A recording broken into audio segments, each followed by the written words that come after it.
Hello and welcome everybody. I am your host, Barry, and welcome back. Now this is the finals of our Southern Cross Dota launch party. Hope you've all enjoyed the content we've been giving you so far. Unfortunately, my co-caster has had a lot of internet issues, since I'm sure we've all experienced that kind of stuff before.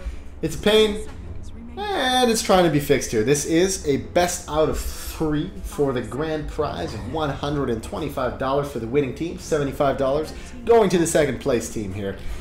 GoGo, or GG, let's call them, did a fantastic job last game with their lineup. They played it to the absolute perfection and surprised the hell out of me, honestly. I mean, I'm just absolutely blown away by the amount of skill that hides in these pockets of Dota that I've never seen in my life. Never seen in my life. Never seen before, as I normally only relegate myself to North American Dota. I'm all surprised when there's all of these fantastic teams that really hide themselves in these places of Dota that I'm just experiencing now, and it's really a fantastic community here, and I really love being a part of it. I hope you enjoy me being a part of it as well. If you don't, well, that sucks, because you got to tell me why, because then I can only improve if you tell me why.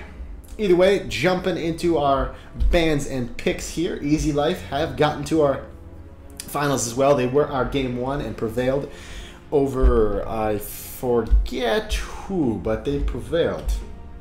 Really not that great with memory these days.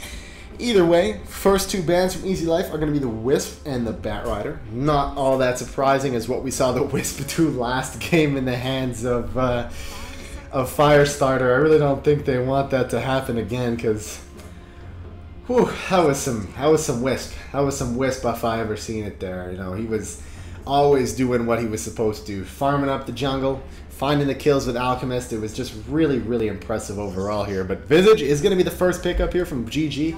Really impressive, the versatility of these lineups they're coming out with. They seem to be going into these drafts with a plan in mind rather than counterpicking, which is what they forced the last team into. They forced their opponents into last game here. And Batrider, interesting, as he's probably the most common ban there is right now.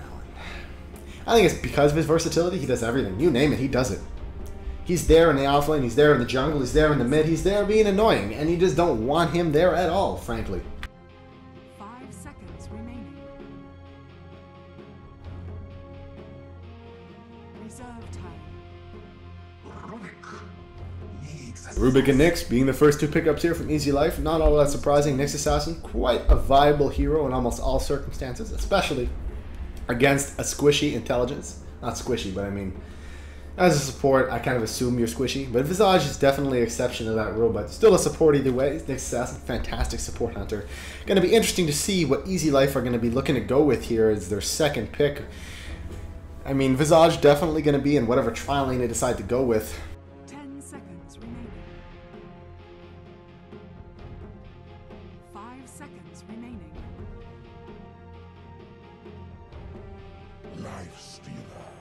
Lifestealer, gonna be the second pick here from GG. Not all that surprising. Lifestealer hasn't made it through the banning phases in any of these games, and the first time he has, he was picked up right away.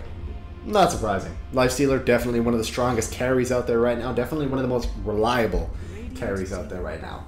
It's also important to note that he also has the strongest comeback potential, because once he gets that armlet, there is this humongous cliff that he climbs. Once he gets that armlet, his potential just through the roof, skyrockets, wears a jetpack, goes straight up in the air, because he gets unbelievably scary with that armlet. I can't stress it enough. I can't make enough awful metaphors for how good he becomes with that armlet.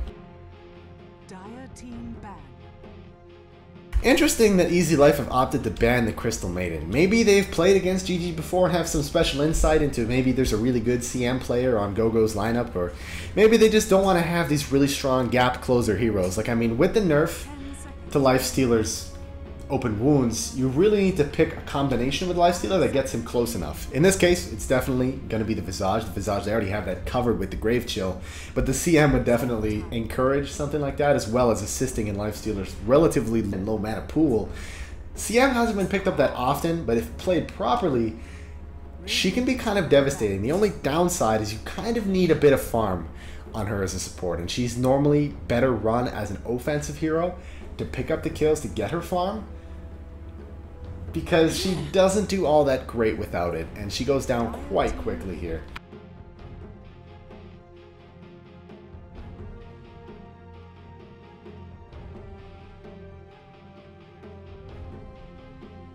Queen of Pain being the 4th ban here from GG, not all that surprising. Queen of Pain is kind of a pain in terms of, wow, I just noticed that.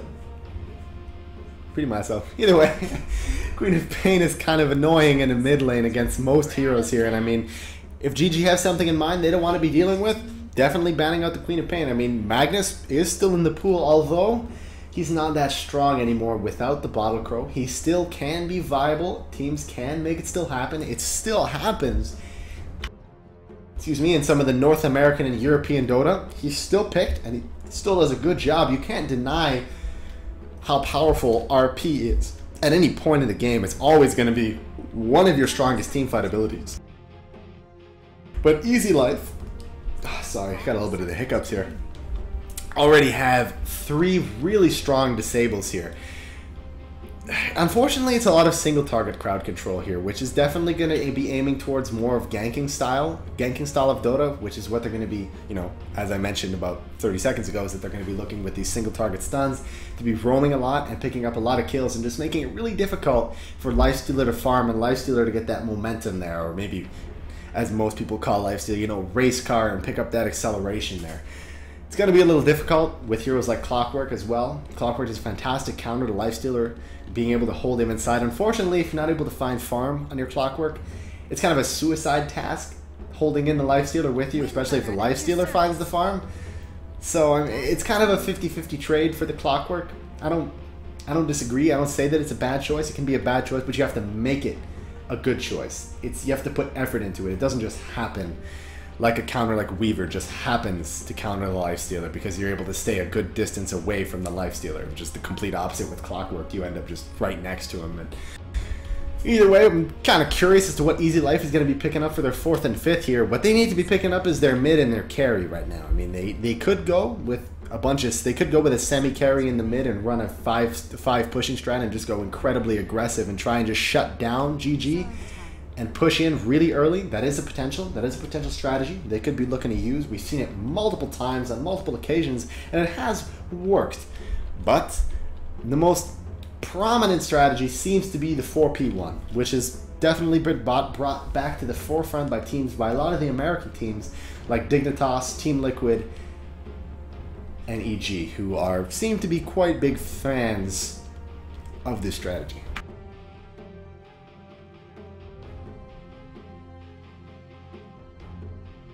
Already EZlife delving into their reserve time here, thinking quite hard on their 4th pickup here. I mean, in terms of what they could be getting, there are still very many possibilities here. I would say the Luna wouldn't be a good choice up against somebody like the Lifestealer, as he can just rage through a lot of the damage and eat you pretty much walking up to you. And Puck is going to be the mid pickup for EZlife. Can't disagree with that. Puck is always a fantastic mid.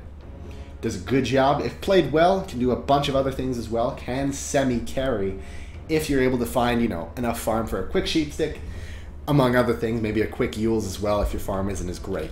Either way, Puck is a fantastic utility hero, especially pairing it with heroes like Clockwork and a lot of the crowd control they've already brought to this team here, especially with the Rubik. There's just a lot of possibilities here, but Templar Assassin is going to be the response here from GG. TA, one of the heroes who's kind of fallen off in terms of popularity. I'm not too sure why.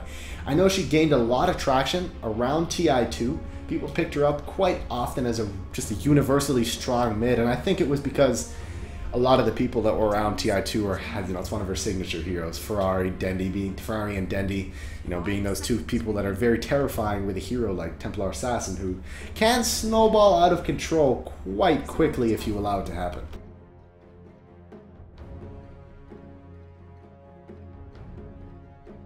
In terms of what they're going to be looking to ban out here, I mean, Go-Go, they don't really have that much crowd control right now. They have the Windrunner as their only really reliable stun. They could aim to ban out another reliable stun, maybe something like the Shadow Demon, ban out the Lina or the Lion. Lion is a potential pickup here as they bring in quite a few squishy heroes. Puck, very squishy. Rubik and Clockwork. Clockwork can be squishy, but Nyx Assassin always remains quite squishy throughout the entirety of the game. And the Shadow Demon is going to be the choice of the ban from EZlife right now. And GG are going to respond with the Gyrocopter ban, as Gyro is the quintessential carry that people have been going with here recently, as he's just the easy way out to when you can't really think of what you're going to pick for a carry. Because he does relatively well against most other carries, as you know, right-click damage can never be ignored, as well as his early game validity is also very prominent as well, with the Rocket Barrage always dealing a lot of damage. Excuse me, with Call Down as well, dealing a lot of damage mid through the late game as well. They are definitely going to be looking to pick up the carry, and Anti-Mage is going to be the choice here. I'm not sure if that's going to be the correct, not the correct choice, but I mean, they're going to have to make it happen. I mean, it's not going to be like something that is just going to carry itself with something like an Outworld Destroyer on the, you know, if GG would have picked up the OD, or something like a Zeus that have these really ridiculous mana pools. And I think we're going to be remaking here in a moment. I think one of the heroes, one of the players has some disconnection issues.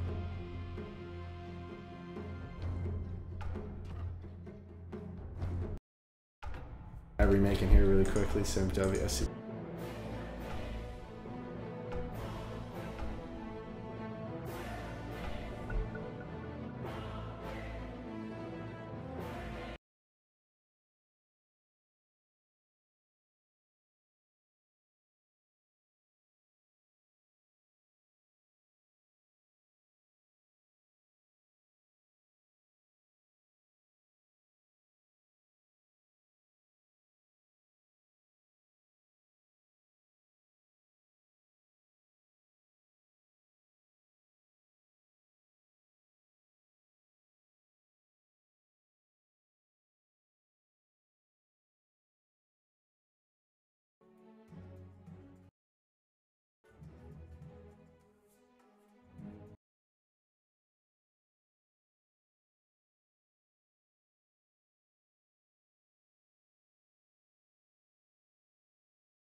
And welcome back, folks. Game was just remade real quick. Either way, we're jumping right back into it. Just quick AP, gonna sort this out. Same heroes are gonna be picked up as the drafts were complete here. In terms of lanes, I never really took a chance to discuss the laning phases here from both teams. And That is an interesting choice of picture that Hans Reborn have decided to go with. Either way, I think what we are probably going to be seeing is, I think either a Lifestealer, Lifestealer, Visage, Sand King, Tri-Lane, Windrunner in our solo off lane with the TA in the mid lane, and over on the EZlife team, probably going to be the Puck in the mid lane. Nyx with the Rubik and the Anti-Mage are going to be in our in our safe lane, Tri-Lane, and Clockwork will be in our off lane. Unless they decide to mix it up, maybe there is the possibility of running the Windrunner in the solo safe lane and running the Visage and the Sand King aggressively. We have seen that before. Visage is a great hero to run an aggressive Tri-Lane because a lot of the responses that you receive is actually beneficial because you're actually able to just turn it around with Soul Assumption, pump out a hell of a lot of damage, and knock somebody right out. Over on our raiding team, just for fun, is going to be playing up on our Visage. EOT gonna be playing our Windrunner. Sand King is going to be played by Firestarter, who, let's be honest, played one hell of a wisp last game. SDF is going to be handling our Lifestealer. Over on the Dire team, TLM going to be handling our Nyx Assassin. Anti-Mage will be played by Zamuffin Man. Lonsdale, who played a remarkable Chen 2 games ago, is going to be on our Rubik. In our solo safe lane, Puck is going to be played by Ye-Buddy. And surprising, our mid lane is going to be played by T-Duck. Interesting choice here to run the Puck in the solo safe lane and run an aggressive Tri-Lane with the Anti-Mage. I mean, I think you're going to be having to build a different build for Anti-Mage if you're running a solo, I can't remember. I'm just in such a habit of saying solo lane. Anyways, running an aggressive Tri-Lane here, probably going to be looking to build the Tranquil Boots into something like a Poor Man's Shield as well. That's going to give you the sustainability that you're going to need to be around during these fights in this Tri-Lane. I mean, it's hard to be a farming hero in an aggressive Tri-Lane. I mean, sure, you do it once in a while, but it's definitely not beneficial. You get a lot more from finding the kills, and that's really the purpose of the most aggressive Tri-Lanes. Especially that they haven't warded this camp right now. They're definitely going to need to find kills here, but it is going to be quite difficult with 2 slows and a stun. Important to point out, 2 very, very strong slows and a very reliable stun with Firestarter, who, if they don't buy wards, has the capability to just avoid most of the damage that comes out if he follows up with Sandstorm.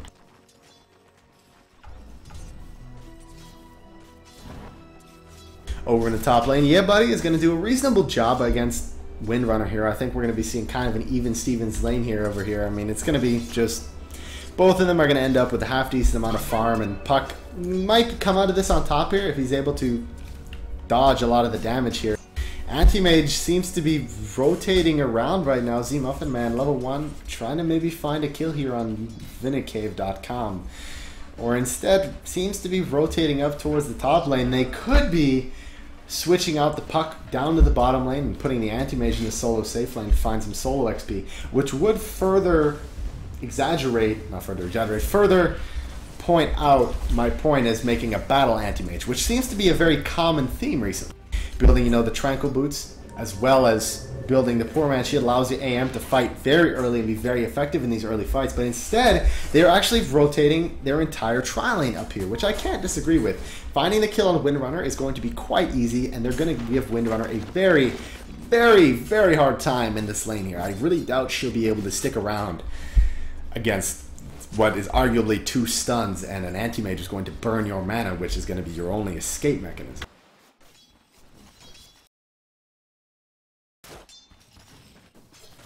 Over in the mid lane, Templar Assassin doing a fantastic job here up against T-Duck. T-Duck unfortunately taking quite a bit of unnecessary damage here from this from these side blades. A few more hits and he's going to go down. If she can find the angle for this next side blades, he'll go down here. Playing it a little bit too risky is T-Duck, unfortunately. He might be forced back to the base here. Unfortunately, looking at what Clockwork brings in his arsenal, the only thing he brings that counters the TA is going to be the Battery Assault. And if he's not able to find good positioning for the Battery Assault, especially Battery Assault as well, has kind of, in relation to a lot of the other counters to TA, has a very slow instance timer. So she's not going to be able to break off the refraction as quick as he might want. As well, Flare is not going to do much in terms of forcing her out of the lane. She'll be able to just stay in lane quite reliably, as most other heroes would suffer against something like the Flare. probably not going to be able to find all that much farm here. And the initiation goes out on the EOT, stun goes out as well. TLM doesn't have the mana burn, unfortunately. Windrunner does use her Windwalk, able to get out of this bad situation here. Anti-Mage sitting 12 for 4, unfortunately not able to compete with Lifestealer right now, who's sitting at the top, 19 for 6 right now. Up against Puck. Puck doing a good job. Yee buddy staying relatively safe here. 4 for 1 up against this tri lane. I mean, they don't have all that much to really bring down the Puck. Unfortunately, I missed the first blood. And Perry on Flax didn't miss it, but I missed it here. Vindicave picks up the first blood here on Clockwork, which is kind of not really all that surprising here. I mean, he was playing a little bit too aggressive here up against Vindicave. Not all that surprising that he went down. Needed to play it a little bit more defensively. Just to find his levels, I think what he needs to be doing is focusing on surviving, really. I mean, survive, get your 6, roam around and win the other lanes for your heroes. I mean, win the top lane for Windrunner, help Windrunner out with this, pick up a kill on Anti-Mage, or especially a kill on Rubik or a Nyx Assassin. Force a Nyx Assassin down into the grotto so he doesn't get his level 6, so he can't do what you should be doing at level 6, Clockwork. Over the bottom lane here, Yee buddy, unfortunately, stuck himself kind of in a bad position. Had to fire the Illusionary up to the opposite side of the tree line. It is going to do some good and confuse the Radiant tri lane just a little bit here. They're not going to be able to find him. Just for fun, it's going to take quite a bit of damage here. And not going to be able to contribute all that much here. Middle tower taking a little bit of damage right now. Vindicave.com doing a fantastic job at denying out T-Duck right now. T-Duck 13 for 3, already 1 death under his belt here. He's getting a little bit too aggressive here once again. Pops the flare. Battle Ray Cell goes off here. Traps Vindicave.com inside here. Although the stun isn't going off on the Invis TA. That's kind of interesting to note here. She's sitting on the opposite side. She might take the minus armor here. Phase Boots come off on the TA. This might make the difference that's required to pick up the kill here. The trap goes off as well. Going to be diving behind this tower. 2 more right clicks. Clockwork does have enough from the cogs, and that is going to be the savior. That is going to be his savior. Over in the top lane, Anti-Mage picking up the Ring of Health. Going to be opting to build a Battle Fury, it would appear, as most Anti-Mages tend to buy here. Lifestealer, 5 minutes in, going to be building his Hand of Midas here. That is a very fast Hand of Midas, although not a lot surprising since this farm has been absolutely uncontested up until now.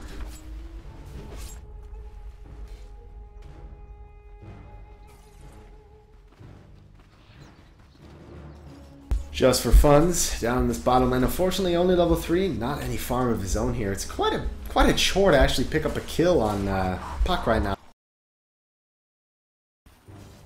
I mean, he has the Illusionary Herb, and he's done a very good job at confusing the hell out of this Radiant Tri-Lane right now. As you know, we saw earlier, sent himself onto that side there, and they really expected him to go farther in the lane. Right now, just for funds, harassing him a little bit, trying to force him out of the lane here. Over in the top lane, Lonsdale and the entire Dire tri-lane are just prevailing over Windrunner right now, who's being forced out of the lane here by Rubik and doesn't have enough mana. Wait, has just barely enough mana for another Wind Run if things go south. And Lonsdale taking a lot of damage here from this tower in the Wind Run. He might have to pop his Healing Salve. Healing Salve is used. Z Muffin Man, on the other hand, getting quite a bit of farm, starting to catch up. Did this Lifestealer for CS, but it's not going to matter. He does have the Hand of Midas, so he'll be getting quite ahead here. EOT doesn't have enough mana for the Wind Run. She used it on the Power Shot here. The lift isn't followed up by TLM's Impale. Therefore, they're not able to find the kill here. Meanwhile, in the mid lane, Vindicave.com continuing to farm, uncontested here. Putting down the ward, going to be spotted out here by Dire Ward, unfortunately. But are they going to be able to rotate up here to find the counter ward? Probably not.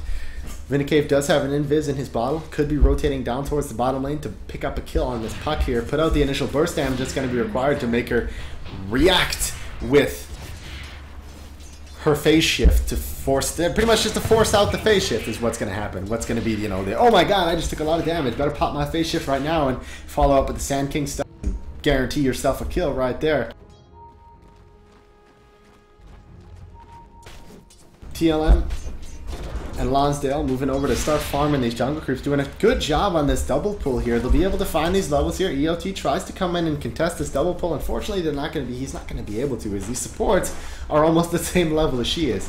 Power shot going out on TLM. TLM not really carrying. I mean, he's taking a little bit of damage. It's not really all that important. Trying to throw up to the high ground. She is throwing up on the high ground. TLM does have enough mana for a stun. Lonsdale doing a fantastic job with that block. TLM waiting till the absolute last minute to throw the stun out. Lands a stun on both of the heroes coming in. Vindicave.com, unfortunately, Lonsdale is caught out here in the river.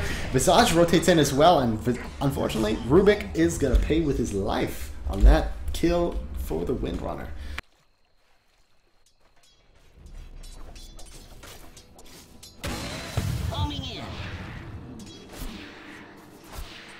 Meanwhile, in the bottom lane, Puck continuing to do what Puck does best, which is absolutely survive. Unfortunately, as I discussed earlier, you know, Puck is good in most of the roles if he's able to find some farm, and he's not been able to find all that much farm, unfortunately. He's relegated down to this bottom lane by himself here. Response coming in from Rubik Lonsdale, trying to find the kill here on Lifestealer. Lifestealer is able to escape here with the Rage. But continuing on with what I was discussing with Puck, I mean, he's gonna need some farm to be effective. Sure, he has his abilities, but I mean, the reason why we see Puck so strong is because he so easily dominates the middle lane when he's put there. I mean, he does a good job at forcing out most other heroes, and he's able to find a reasonable amount of farm and do a very good job with that farm. And unfortunately, without farm in the bottom lane, it's going to be interesting to see what he's going to be able to do here. Meanwhile, in the mid lane, two heroes from each side are kind of boating, waiting around for an opportunity here. T-Duck looking for a hook to land on Vinicave.com. Unfortunately, his DD is going to end, which kind of ruins the opportunity.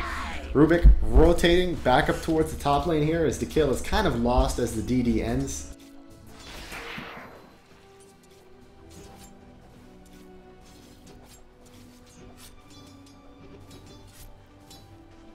See Muffin Man as well, sitting on 1900 gold as well as level 8 since he's been relatively solo here.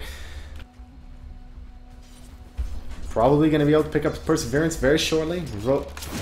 Excuse me. Continue up into something like a Claymore or a Broadsword. Probably going to be finishing his Battle Fury up by around 12 or 13 minutes here. T-Duck being initiated on here, taking a lot of damage. One more right click will be the death of him here, although Vinicave isn't able to find it here, unfortunately. T-Duck, without any charges in his bottle, is going to be forced all the way back to base here, wasting a lot of time and wasting a lot of levels here, as Vinicave is just going to continue to farm this mid lane here. 56 for 16 is what she's sitting at right now. Clockwork has opted to finish up the power trips here. Windrunner might find herself in a bad situation. She's kind of boxed in between supports right now. Unfortunately, this might be turned around here as Lonsdale is getting both of the supports are getting stuck up here. One right click's going to bring her down. TLM, unfortunately, might go down as well. Vinicave coming in to pick up some kills here on both of the heroes. TP coming in from Clockwork, coming to try and save TLM here. TLM is having a bad time. Spike Carapace popped at the right time. Not going to matter. Vinicave able to put off one more right click. Clockwork coming in, trapping EOT inside the cogs. One more right click, and that's going to bring her down. Vinicave sitting outside, waiting for some counterfight. Lonsdale, on the other hand, though, comes back right away. Looking to pick up a kill here on Vinicave, but Vinicave goes on Lonsdale. Pick up another kill. Double kill is going the way of Templar Assassin right now. That is getting a little ridiculous right now. 10 minutes is the Blink Dagger as well as having her phase boost. This is going to get very concerning if the kills keep getting so sloppily handed to Templar Assassin here. Do it with flair.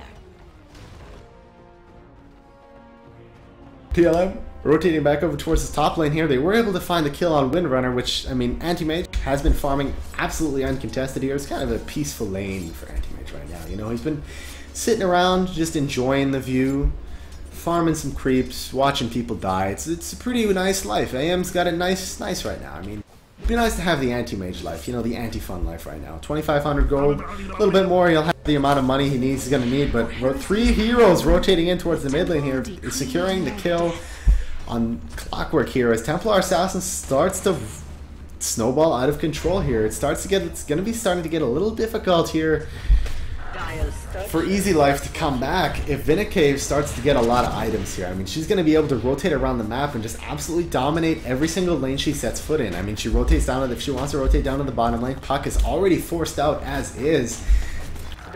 It's not going to be all that much here. I mean, bottom lane might be going down here as well. They should probably be looking to push these towers at this point. I mean, they have the advantage. They need to be looking to push here. I mean, the only advantage that EZlife is presenting right now is the farmed anti-mage. Will be probably doing quite a bit here, but are they going to be able to do as much as this Lifestealer is doing? I mean, he's quite farmed right now. Lifestealer is already sitting on 2,800 gold, which is going to be his minus very shortly here. With Templar with the DD, they're going to be looking to push down this tier 2 tower. As I discussed earlier, I think the optimal build for the anti-mage would have been the combat build. Would have been the build that he needs to be fighting early. Because the amount of time that it takes to get a Battle Fury is always going to be around 10 to 15 minutes. And once you have the Battle Fury, you're looking at another 10 to 15 minutes of farming with that Battle Fury before you can actually reliably contribute to a team fight. The Battle Fury is definitely that you're either winning or you're losing. If you have the Battle Fury and you have the farm, you're so farmed that you just win. You flat out win and nobody can contest you. But if you have the Battle Fury and you don't have a lot of farm, you flat out lose. Because a hero like Lifestealer is going to have that much more farm than you, and no matter how much you have, it's not going to matter. Because he's going to right-click you down, he's going to right-click down the rest of your team, and it's just going to be a bad situation.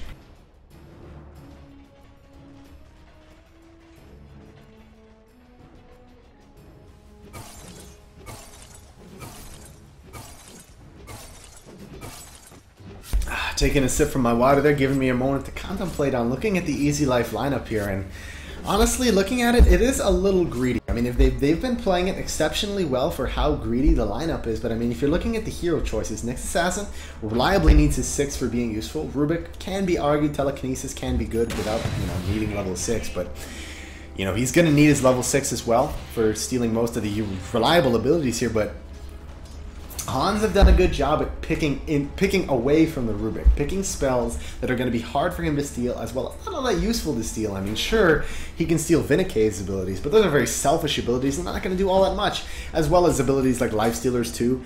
And the only ones that are going to be useful are going to be the Windrunner and the Visage. I mean, it's going to be very difficult to steal Sand Kings, as most of his abilities are followed up with Sandstorm. I mean, Puck as well has needed his level 6, not able to fight all that quickly down in this bottom lane here, and not able to contribute to team fights as much as we're needing him to. Puck, definitely one of the strongest ganking heroes out there. He needs to be out ganking, but he's not been able to do that because he's been forced down into this bottom lane as they've rotated their tri-lane up to the top lane. I think they could have left it here, but EOT getting initiated on here, not enough mana for the Windrun here at this point. Vinnacave as well rotating in to make some redemption of this tri-lane here. Z-Muffin-Man picking up the stun here as well, TLM. And extend up as well. Everything going absolute hell right now. T-Duck as well getting stuck off. Modest Armor goes out. Visage picks up a double kill here. 4 for 1 is going to be the trade-off here as Vinnacave, as I mentioned, dominates every lane she sets foot in.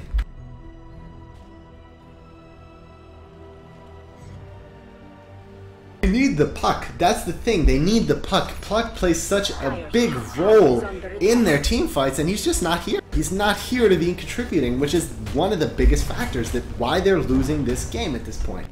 The gold graph, 7,500 leading the way of Hans at the moment, and 5,000 going the way of Hans as well. It's just, it looks a little bleak for other than your anti-mage's farm, but I feel like the farm is good, but they put it in the wrong direction. The Battle Fury was definitely not the right choice, when your other heroes have to be sitting on the sidelines as well. Puck needs to find the levels, needs to find the farm, so he's sitting on the sidelines. You got Nyx Assassin, got to find his levels too. He's sitting on the sidelines until he finds that. I mean, Clockwork as well, relatively sitting on the sidelines as well. When you have heroes like Templar Assassin who find early farm, who find these early game items, and they're contributing to team fights. Lifestealer as well, as if he wants to, he can contribute to any team fight he wants. He's got his armlet, that's really all he needs to contribute to team fights. Here he's already able to push out Z-Muffin-Man, not going to be able to sit in lane against Lifestealer, and that's something I mentioned earlier, just the right clicks from Lifestealer are going to force him out entirely here, and there's not going to be much he's going to be able to do, unfortunately.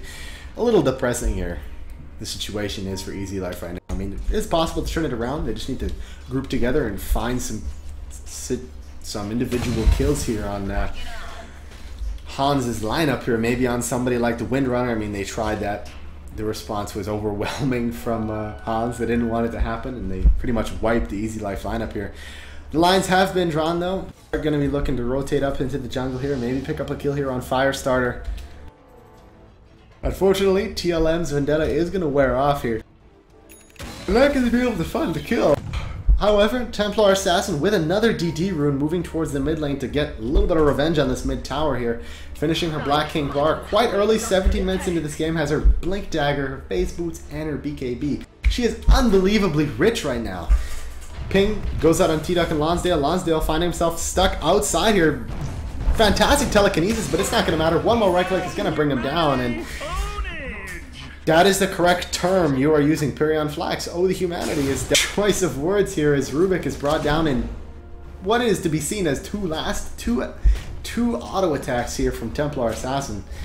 Just kind of depressing here, honestly. It's just getting very difficult for EZlife to come back as they're just kind of crawling their way up the hill here. Although they have placed their faith in Anti-Mage, who is doing a good job at maintaining safety and farming quite well here. He's only has 1 death under his belt. His last hits are 126. His net worth is 7,300, although he is quite a distance behind Templar Assassin and the Lifestealer, which is going to be a little painful. Still doing a good job though.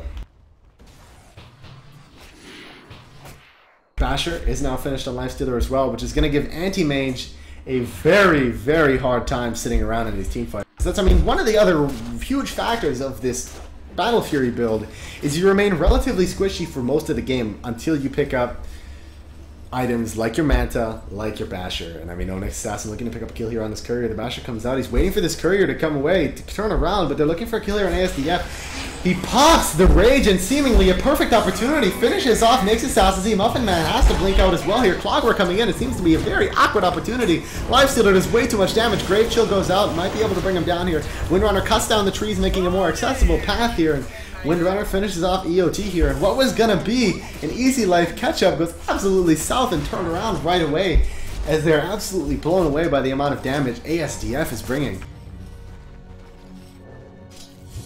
The mid lane, Vinicave.com, being really annoying, just pushing up this mid lane by herself here, doing quite a bit of damage.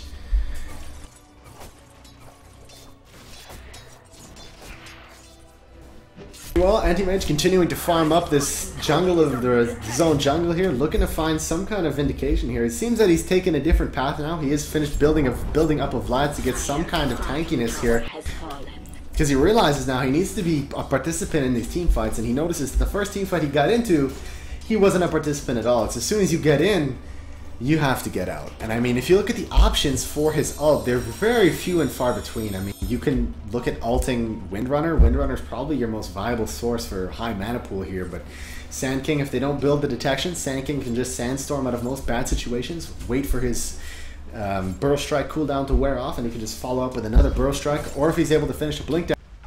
He has already finished his Blink Dagger. Blink Dagger is set off already. Team fight starts right away. 2 heroes go down in the first 3 seconds of this fight. The burst is just unbelievable here. 15 for 3, 3-to-1 ratio being the kills here, going the way of Hans Reborn.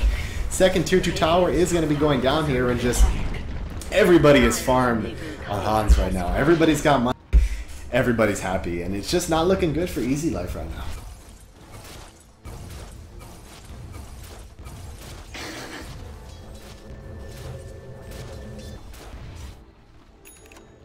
Windrunner finishing up her 4 staff and already having the mech here. They could be able to push in quite easily right now. Not going to be much of a challenge for them at this point. I mean, if they want to push this tier 2 tower, they could probably do it quite uncontested at this point. I mean, the only response they could have is an Anti-Mage who's finishing up Lads, well, which honestly is kind of not really much. I mean, he gets the lifesteal, but that's not going to deny the amount of damage that he's being given. I mean, he takes too much damage from Lifestealer, who has gotten to the point he's starting to get out of control. Sitting at 2,700 gold already with the Basher. His options are very numerous. He could be looking to build the Assault Cuirass, put the negative armor, encourage the pushing. He could look to finish the Abyssal Blade, which is what he's probably going to be looking to do here as he's starting to hoard his gold. I think if we're looking at an ideal team fight, it's going to start with the Clockwork. It's going to follow up with the Puck. Because with the Clockwork, you're going to be looking at Hans is going to panic. They're going to be looking to recover the positioning after Clockwork is going to ruin it with the Cogs. You're going to be able to follow up with the Dream Coil as well as maybe a 2 or 3 man silence. And it might go south from there. You might be able to instill enough panic in Hans that they lose a lot of their positioning and they're able to find some kills. Either way, Anti-Mage is going to go down here in the mid lane to Vinicave and Firestarter, unfortunately, and it's a little depressing. AM is going to be going down once again. I mean, he has finished his Vlad, but aside from that, he doesn't have all that much money. The pings go out on Just for Funds and ASDF here. Maybe motioning for a kill here. Vendetta, only level 1, not going to be lasting long enough, or not even dealing enough damage here to pick up a kill on ASDF, especially how fast ASDF is reacting to the Vendetta. We saw in the bottom lane near the tower, before he was able to start the animation of the stun, the rage was already up, and it was just so fast. I can't even explain the reaction time. It was like boom, Q, just right away, just so quick, and it makes the biggest difference. Radiant's bottom tower is under attack. Dire's top tower has fallen. Third tier 2 tower of the game here going down for Hans right now. Hans Reborn sitting 15,000 gold ahead of EZlife right now.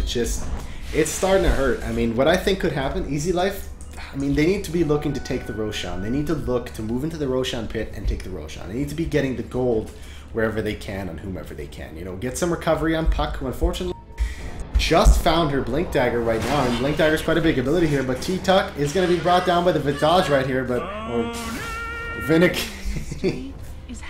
Anyways, it's hard to keep a straight face when you're competing with Pyrion Flax as a co-caster here. Templar Assassin has finished over to Desolator here, going to make it quite difficult for any response here from EZlife right now, and I'm having a hard time seeing what they need to be doing here. I already told you what they need to be doing. They need to be taking the Roshan with the Desolator, as well as Vinnicave allowing being able to put that amount of Maunus armor on to Roshan here. He is just getting beaten up. They don't even need Lifestealer here right now, nor is he even going to pick up the Aegis, I bet. He's probably going to give it to the Templar Assassin, which is probably going to be the safer choice here. Yep, Aegis is going to be going to Templar Assassin. Templar Assassin picks up the Aegis. They're probably going to be looking to push into the base here and end this game here at this point.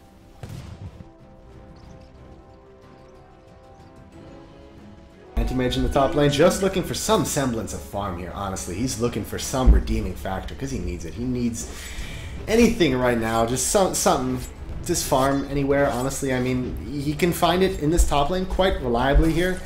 Needs to definitely push down one of these 3 towers, as all of these towers are still up here for... all of the tier 1s are still up for Hans Reborn, which is unbelievable gold drain right now for Hans Reborn. It's just kind of depressing. Sand King initiates right now. Blink Dagger goes right on top of Rubik, and Rubik is right-click down right away. Buyback almost instantaneous, but it's kind of a waste as the teamfight doesn't even go after. T-Buddy might be looking to start initiation up right now. T-Duck trapping in only ASDFF right now. Maybe a bad choice. You're taking a lot of damage. Unfortunately, Firestarter is going to be held out here from being able to hit too many heroes with the Epicenter. Lonsdale getting initiated on right now. Buyback absolutely moved as he's brought down right away, and they turn their attention to knocking these barracks down.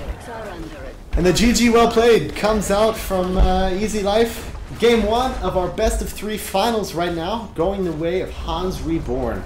Very well played from the very start of this game. They did a fantastic job at really asserting their dominance, and I mean, Windrunner did a great job at surviving. Windrunner survived and made it worth it. Aside from that, Templar Assassin, as I said, she moved to any lane and dominated every lane she set foot in, and it just made it very difficult for a lot of the greedy heroes that EZlife decided to pick up to really be effective here. Puck being the most prominent of those heroes.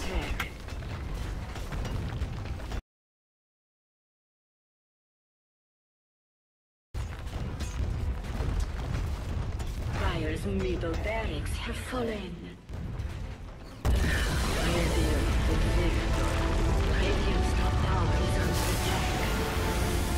Either way, I enjoyed casting this for you, although my voice is starting to flail out on me here. 4 hours of solo casting gets to you that way. Although I like sticking random connector words and transition words into things. I'm not sure why. I'm kind of addicted to transition words. It's an addiction of mine. Anyways, game 2 coming very shortly.